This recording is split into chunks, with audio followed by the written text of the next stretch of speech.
First up, did you know that the Royal Palace of Madrid is the largest royal palace in the world by floor area? That's right. It's an impressive structure that measures around 1.4 million square feet. Imagine walking through those grand halls and taking in the stunning architecture. The entry to the palace opens up through an expansive courtyard with a gallery on each side. From the left side, you can admire views of the Campo Park, while the right side has access to the rooms and main building. To start the tour, you would head directly to the middle of the main building and make your way to the grand staircase. The lobby is huge.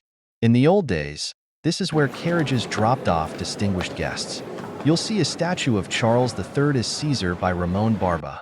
Charles III was the man responsible for the lavish rooms you will see. Though he's toga-clad, to me, he appears to be channeling Napoleon. The first room you enter is the Hall of Halberdiers, the room of the Royal Guard. Charles III appears in the Tiepolo fresco above as the legendary hero Aeneas. The theme of the fresco is Vulcan forging Aeneas armor, a nod to the name of the room. There's also a giant portrait depicting the family of the King Juan Carlos I. He assumed the monarchy in the 1970s after Franco's brutal regime ended. Though Franco picked him as his successor, the king surprised everyone by opting for democracy. He thus avoided being tagged with the nickname Juan the Brief.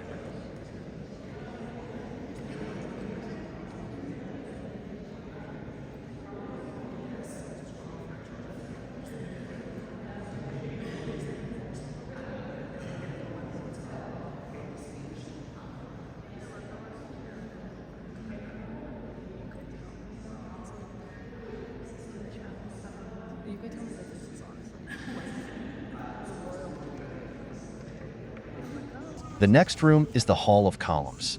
In Charles III's day, this was the ballroom and the dining room.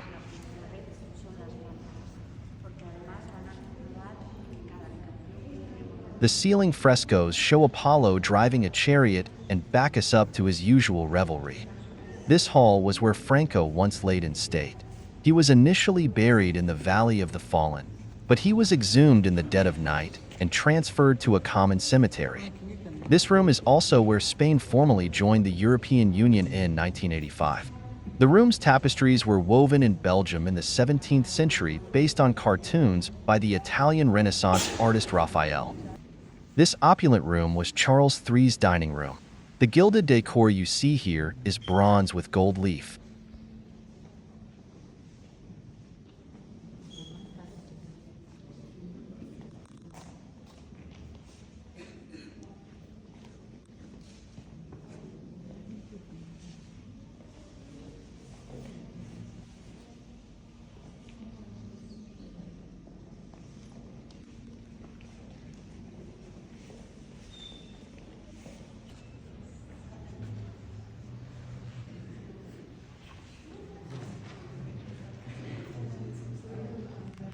Anton Raphael Mengs painted the ceiling fresco, and it depicts the apotheosis of Hercules.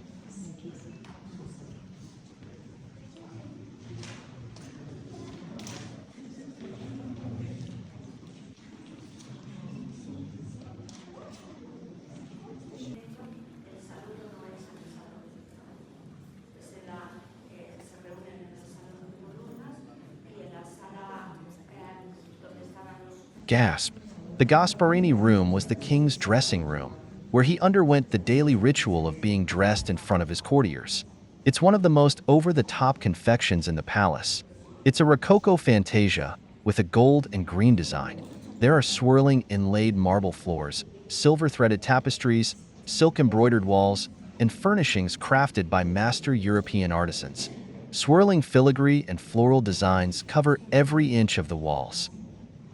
On the ceiling is Mengs' The Apotheosis of Trajan. On the walls are magnificent mirrors, candelabra, and a portrait of Charles IV by Goya. This was one of my favorite rooms in the palace.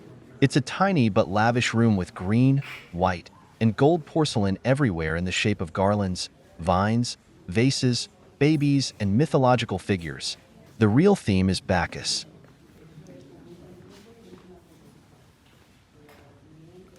The clock in the center shows Atlas holding the world on his shoulders. This was where the men smoked. while the ladies ate bonbons in the adjoining yellow room.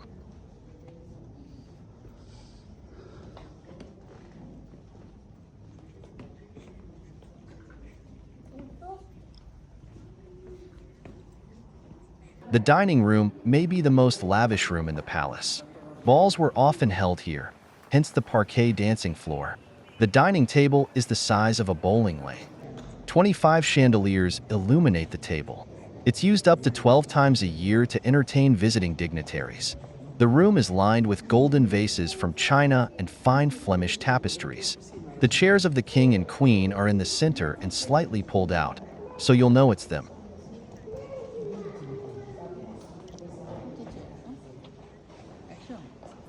The royal chapel is neoclassical in style and gleaming with gilt. This huge domed room is best known as the place for royal funerals. When a royal dies, the coffin lies in state here before making the trip to El Escorial to join the rest of the gang. The chapel is now used for concerts. The dome sports a beautiful fresco of the Coronation of Mary by Giaquinto. This room holds the instruments of power. It's sort of a crown jewels room. You can see the scepter of Charles II, the gold crown of Charles III, a golden necklace of the Order of the Golden Fleece, and lion-footed former throne.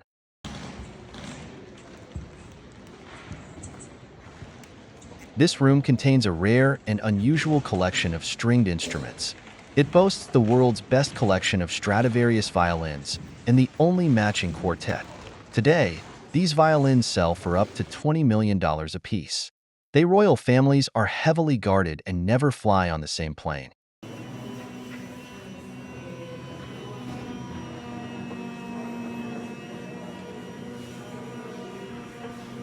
Now, let's talk about one of its most iconic rooms, the throne room.